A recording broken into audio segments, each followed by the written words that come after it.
friends and fans. We are so happy to bring you another Growth video to share more about our mission and how you can be involved. At Growth, we're all about creating pathways to homeownership, more opportunities for more people. And one of those paths is providing training to local residents that will put them on a trajectory towards bigger and better opportunities. In fact, Growth stands for Growing Real Opportunities for Work Through Housing. Here to join me this morning is Bob Hessinger, our Director of Workforce Development for Growth. Welcome, Bob. Good morning to you. I'm happy to be here, Dana. Thanks for the invite. Sure, my pleasure. To get things started, can you tell us a little bit more about what workforce housing is, or what workforce development or workforce training is? Yeah, so what we do is we partner with NCRC members throughout the country, in all 50 states and the District of Columbia, and provide them with a whole series of resources that they can use to help low and moderate income residents in their communities to basically train for a national industry certification training area, and it could be in any one of the career clusters, but we do focus on construction, and that leading to a living wage job for these individuals, so that they can actually then go on and purchase and have the actual ability to purchase a home in the communities where they reside. When most of the communities we work in, the typical rent to ownership ratio is maybe 30% ownership, 70% rental. Wow. And a lot of that has to do with the fact that individuals don't have enough income showing to do that. What we look to do is work with community-based organizations, and we provide them with a whole series of supports. And that includes getting those individuals the funding that they need, helping them write for the funding that will support the services that will be given to these low and moderate income residents that they work with. It also includes helping them with basic things like, for instance, intake and assessment. We will provide them with assessment materials. We will provide them with intake materials. We'll help them procure a database, a student database, so that they can actually report out to funders so they can do it. And then more traditional things that we work with, help them with things like jobs readiness programs. We have a program called CareerAchieve.org, and what that does is it actually teaches to the actual soft skills that individuals in the community need: how to show up on time, how to work well with others, how to dress appropriately, all of those skills that are critical to getting and keeping work. And then the next piece is that we have in our portfolio now over 300 national industry certified training programs. Many of those are through either curriculum that we have, or they're through partnerships that we've built with other training entities that we can bring to the local community so that they can actually just turnkey training programs in almost any career cluster that the individual might have an interest in. And then finally, we help those individuals, set up and actually deliver case management and with job placement and job development, connecting with businesses. And actually the connecting with businesses part, Dana, we usually do in the front end. Okay. So we actually identify the businesses up front that we think would be really good partners in terms of working forward. And then what we do is we train the individuals towards the jobs that those individual employers might need. And that doesn't mean they'll go to work. They don't have to go to work for those employers, but we know that there are jobs in that area and there's a need in that area for those particular training clusters. So, that's the basic piece, but there's more to it. So one of the things we do is we also take a look at individuals in high schools, because what we're taking a look at right now is that 65%. I did not know that. Okay. Yes. So 65% of the jobs in the United States right now are for individuals who have a 2-year degree and higher. At least that's what the local employers are requiring, and only 35% are in areas where there is no college background needed. And so we don't want to ignore those ratios, because they actually are growing. The number of people needing a college support is growing, and the number of people who, again, fall into that 35% category, that's a shrinking category. So there's a need for basically a higher skilled workforce out there.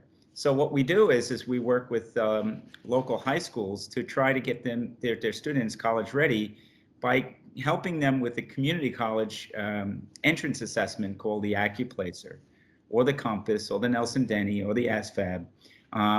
Those math, reading, and writing basic entrance assessment competencies.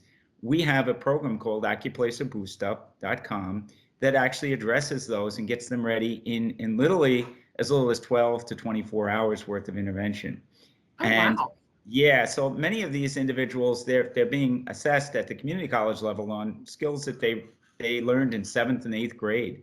And what we want to do is make sure we kind of boost them up. We give them, we kind of brush off the rust so that when they go to community college, they actually go into credit-bearing classes. And unfortunately, in the United States, 61% of students, according to Complete College America in their national study that was presented to Congress, 61% of the students who come out of high school with a high school diploma go into non-credit classes. And of those, 73% will never get a college credit in their lifetime. So we want to make sure they get into college credit-bearing courses. It increases their ability to graduate by a factor of 11.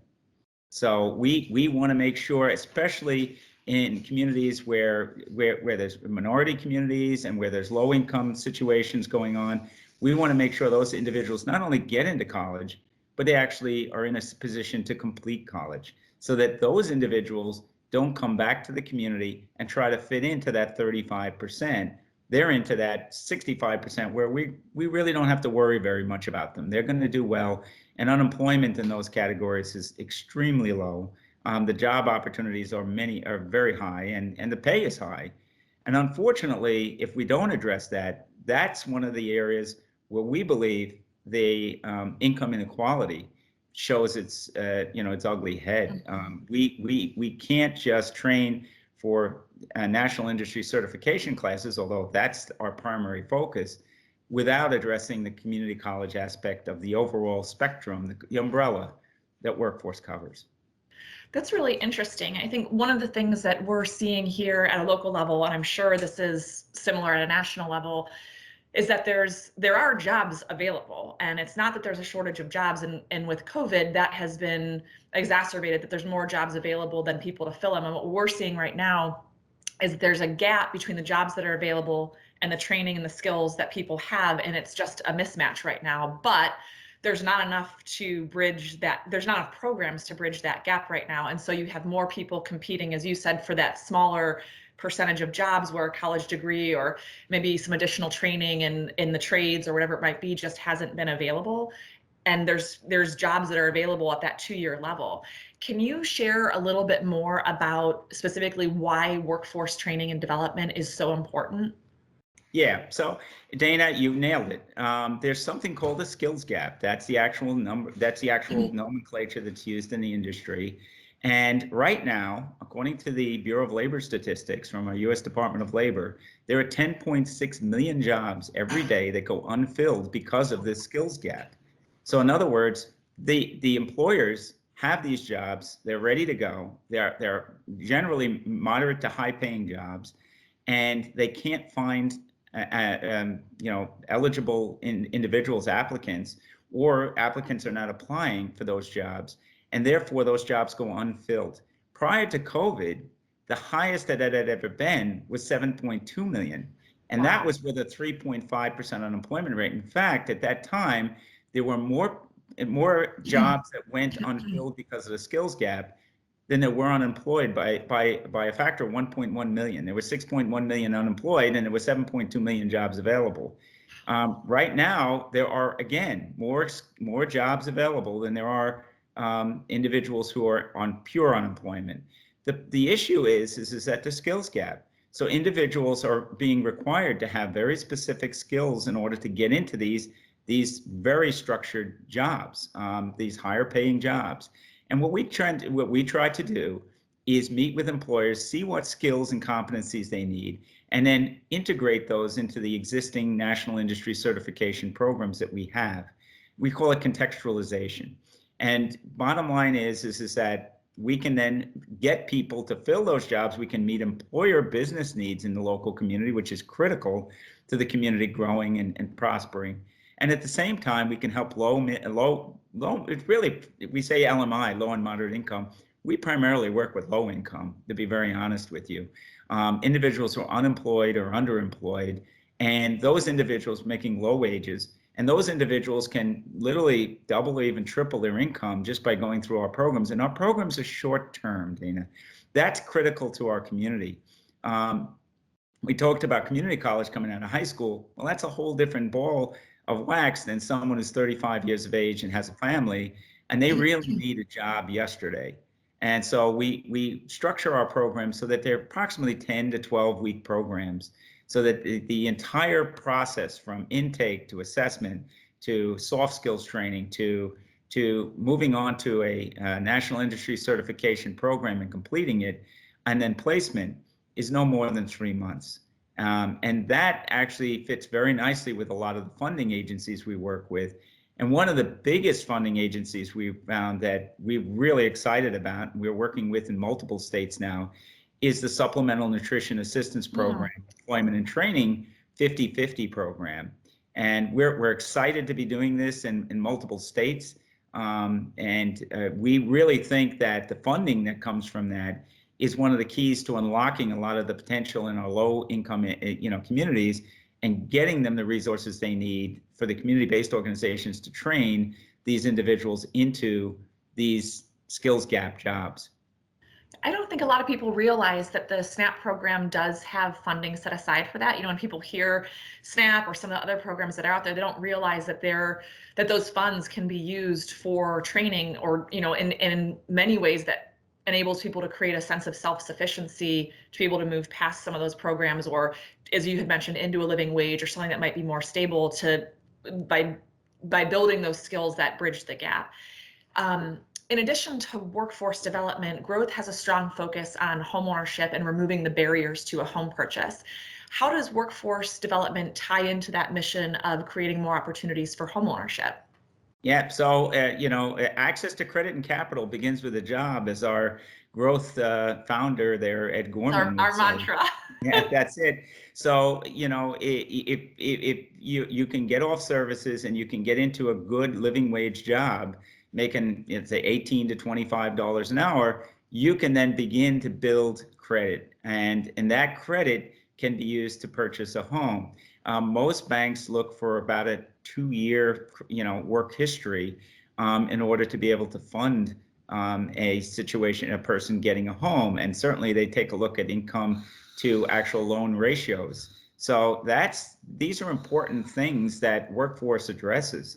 But we also build into our workforce programs a financial literacy component. So I think it's very important that individuals understand that, for instance, here's a couple of statistics. 38 million Americans are unbanked. So if they don't have a bank account, it's going to be kind of hard for them to build credit, and certainly to go for a mortgage.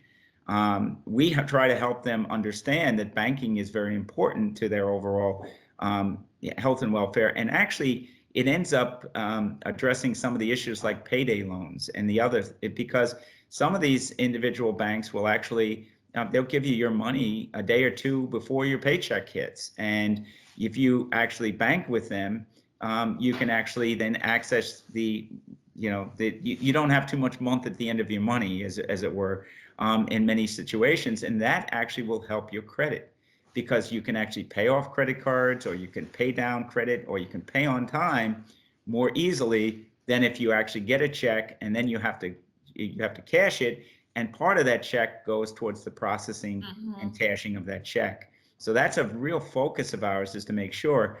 And I can give you an example.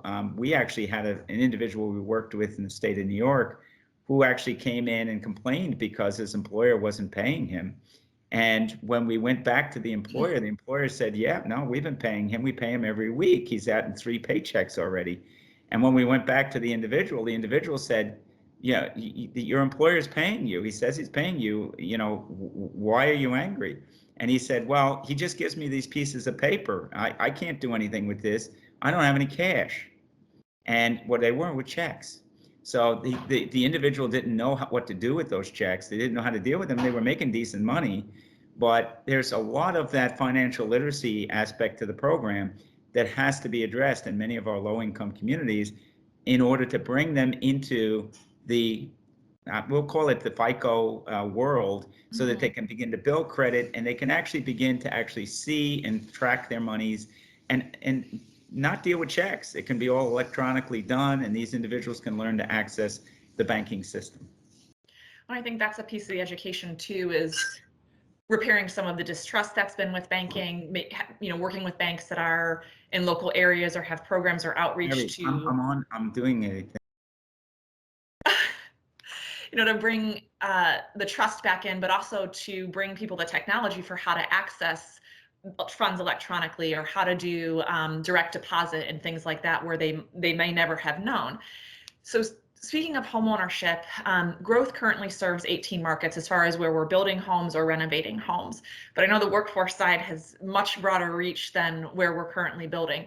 Can you give an example of some of the markets that the workforce development team serves? Oh, you have to unmute, Bob. Talking to my wife here. All right, yeah, sorry about that. No worries. So our program right now serves entities. We've actually worked as far away as Oregon. Oh, wow. We've worked in Ohio, in Pennsylvania. We're now going to be pushing into Michigan.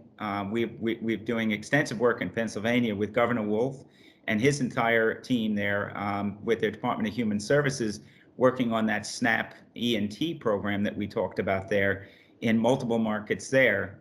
We're also working in New Jersey, in Newark, New Jersey, working with some of the with the Urban League of Essex County and the Urban Alliance, to really kind of bring a whole series of workforce funding sources together to help address just profound poverty in the city of Newark.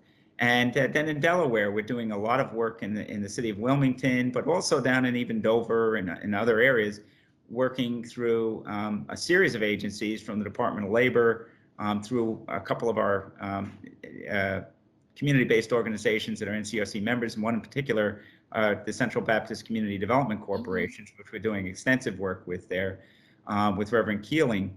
And then, working our way down, we are doing work in DC. We're doing work in Florida. A lot of work in Florida right now on the west coast of Florida.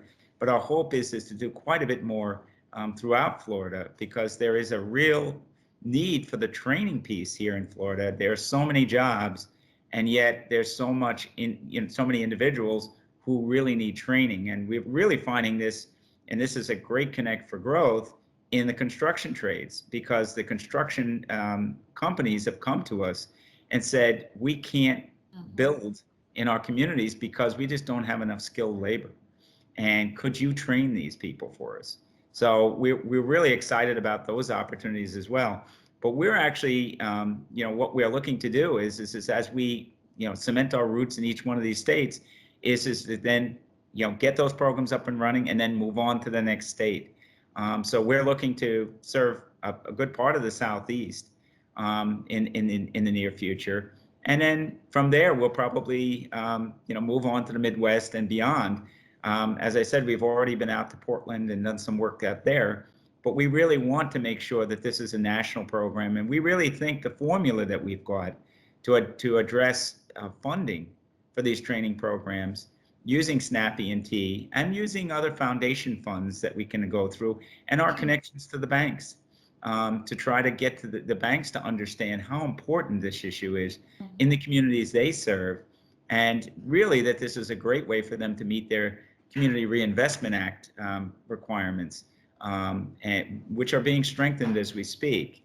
So we see a lot of partnerships with business, with financial institutions, and also obviously with government, to make sure that these things work.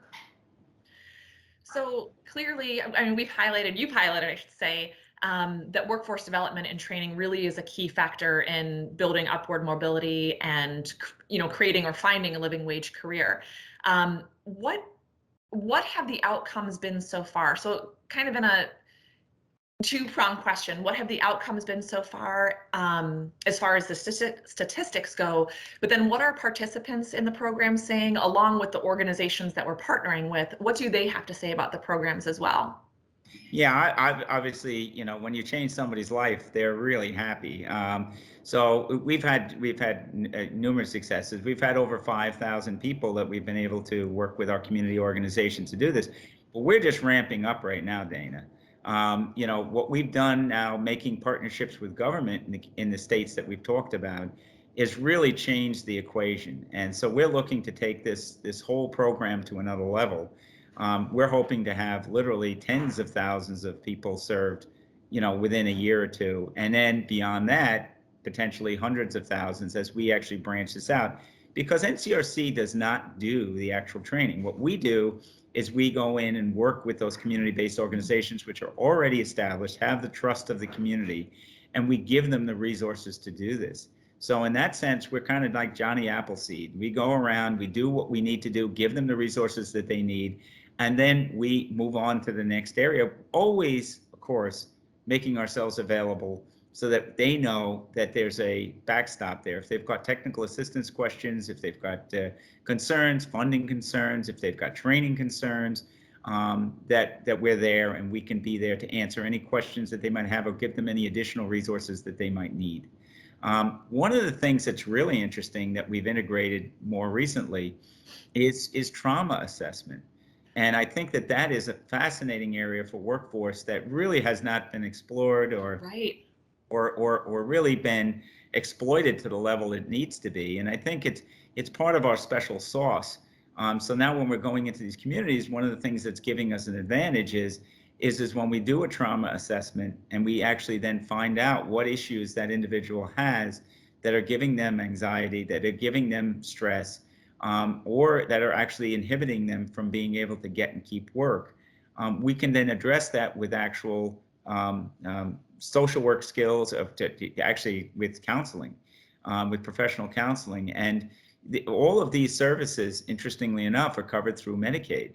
So what we can do is we can do this with a community-based organization at no cost to the community-based organization, so that they can provide this service integrated into their overall training program and really give them a leg up. And what we find is, Dana, with the people we're serving, is through poverty or through any of the all of the things that happen in life, about 90% of the individuals whom we serve are absolutely registering on the trauma assessment scale as in need of counseling. So that's an important component that we've brought into our program only in the last year and a half or so.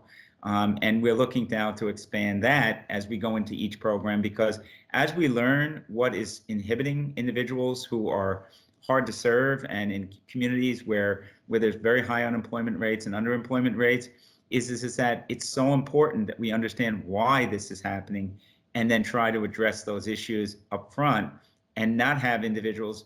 And this is where we can cause more damage than good if it's not done right. If an individual goes and gets a job and they don't have success, they have failure. They go in and 4 or 6 or 8 weeks later, they're fired or they're laid off or whatever else is going on in their lives prevents them from going to work and therefore they have to leave the job. Then we haven't done our job, because we're actually impacting their self-esteem. We're impacting all of the things that would actually in the future be needed in order for them to be successful in the workforce. So we're very cognizant of the fact that we have the ability to help people, dramatically change their lives, but we also have the possibility of negatively impacting people if we don't get it right.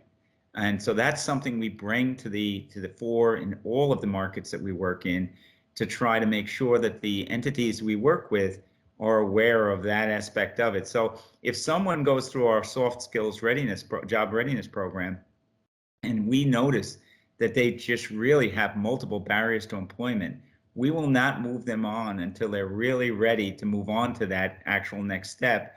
And in many cases, we might suggest to them that they take a break and come back to us in a month or 2 months or 3 months, whenever they're feeling better about their own situation and they've stabilized themselves. And certainly we offer them help and referrals to the agencies that can do that stabilization. And once they are stabilized, we take them back in, and now they're ready for the training and the placement, and of course, the success that comes with a good job. So it's really interesting, and I would love to spend more time digging into that component, because I think you're absolutely right. We don't spend enough time making the connections on all sorts of levels between workforce development, housing, the job skills gap, mental health, systemic racism and barriers that are created at a much larger macro level.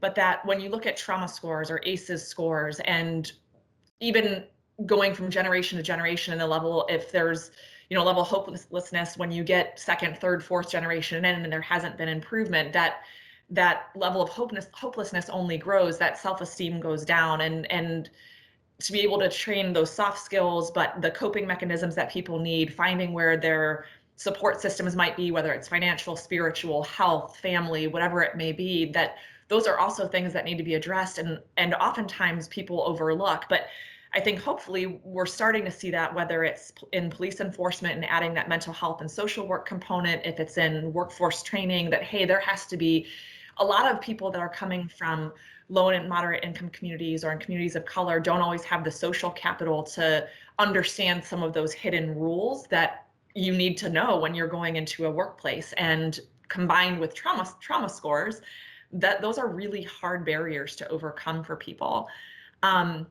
To kind of bring this to a close, this has been so helpful and so enlightening for me, and I'm sure we could probably chat for another hour about all this I'm stuff. sure we could, Dana. So how can people connect with you or with Growth or NCRC to learn more, or how to become involved with our programs? Yeah, so we can actually post our growth email address, but certainly my email address, and the best way to connect with me is my Hassinger12@ncrc.org.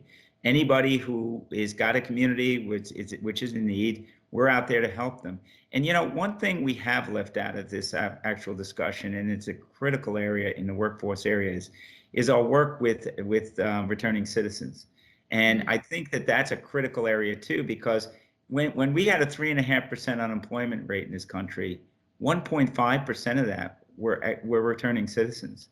Wow. So if we can't address returning citizens in this country and getting them back into the workforce, where there's many barriers to them actually getting and keeping work, that are inflicted through federal guidelines, federal laws, insurance policy requirements, and private employers, that we run into every day, we really are not addressing our workforce needs as a whole. But we encourage working with individuals who work with returning citizens, so that we can actually help those individuals work on strategies, everything from having those convictions expunged and showing them how to do that, to finding workforce areas that they can be trained in where they can actually move on. So I want to make sure that individual organizations who do serve this particular population know that we're very sensitive to it, and we're very interested in working with those organizations. But that's the best way to reach me, is through email or through our ncrc.org or our growth tag. But all of those emails, if they're workforce related, come back to me, and I'm happy to connect with any of these organizations and work with also our membership organization, because what membership does in NCRC is critical to what I do. And it doesn't sound like, oh, why would membership be important? Well, they also have the connects to all of these different resources that are out there, financial resources. They can connect different governmental bodies to their community-based organization that we're looking to work with.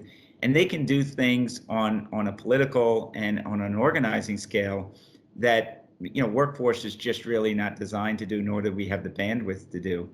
Our main mission is to get in there and help these organizations have the tools and the skills that they need to have successes with the community's low-income individuals. But there's a much larger aspect to this equation, and we work collaboratively with them. So if I get a referral, usually that gets passed on too. So there's a lot of resources we can bring to bear for those individual organizations that might be interested. So for anybody watching the video, we will post the contact information for Bob, who directs our growth workforce development team, also growth and NCRC. Bob, this was so helpful. Thank you so much for sharing everything. I think it's important for people to understand that finding one's way around barriers to housing or employment for that matter is a real challenge for many Americans. Workforce development is just one path that gives people options for achieving that American dream, whether it's finding, to your point earlier, capital and credit to be able to afford a home and the American dream that way, or if it's just building a career that creates opportunities for generational wealth or moving your family up and outward onto better opportunities. So thank you, Bob, so much for sharing more about what you do, what growth does, and what NCRC does to help those trying to bridge the gap. And thank you to everyone who joined us today. Subscribe to our YouTube channel to learn more about growth and more about affordable homeownership. See you soon. Thanks, Bob. Thanks, Dana. Thanks for inviting me. My pleasure. Take care. Take care now.